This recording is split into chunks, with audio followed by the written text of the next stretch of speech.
Jesus, and to end our days saying, I have fought the good fight. 2 Timothy chapter 4, verse 7. Passivity and surrender were unthinkable to the apostles, and any denial of the devil's attacks must not be addressed with some form of dead orthodoxy, unorthodox assessment, or unbiblical method. In an age of doubt, we are likely to delay warfare because the biblical narrative of war between the serpent's offspring and the woman's is contested with other secular narratives. We must ask ourselves, what narrative is ruling us? What is the secular narrative today? Has an autonomous, unbelieving commitment to strive in our own strength become our mode of operation? Is there an actual power from God in our devoted efforts to follow Christ in discipleship? Formulaic piety may be a denial of God's power, however much a form of godliness exists. To whom have we given the authority to name our identity other than Christ?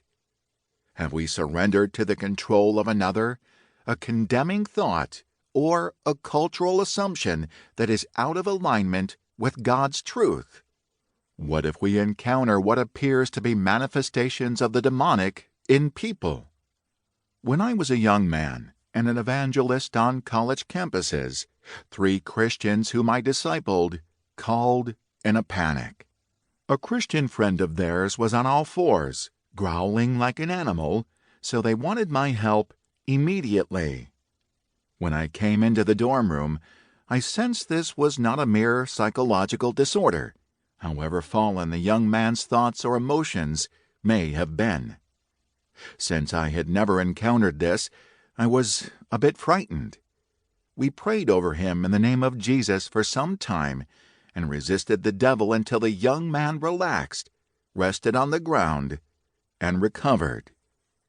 I shared the gospel with him, and he repented of an idolatrous attachment to a former girlfriend.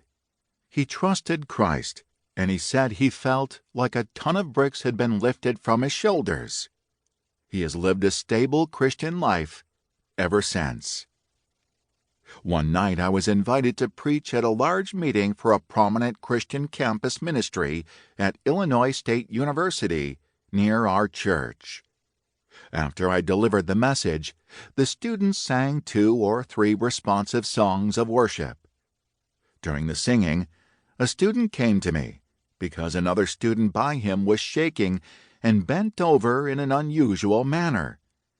I had counseled this troubled student before and exhorted him not to use his imagination to draw strange and evil images.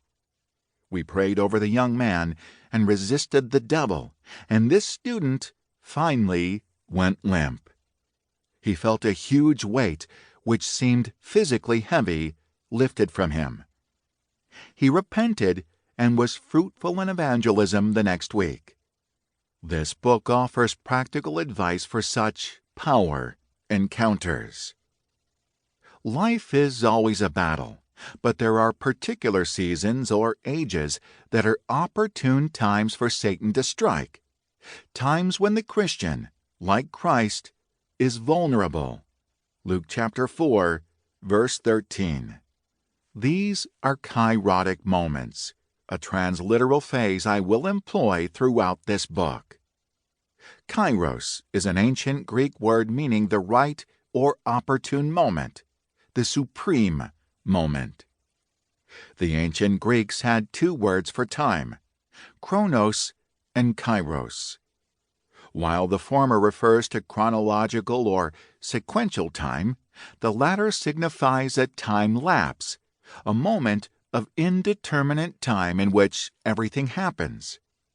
Since we live in an age of doubt and are encased in a mere chronological mindset, I seek to persuade readers that our time is a kairotic time.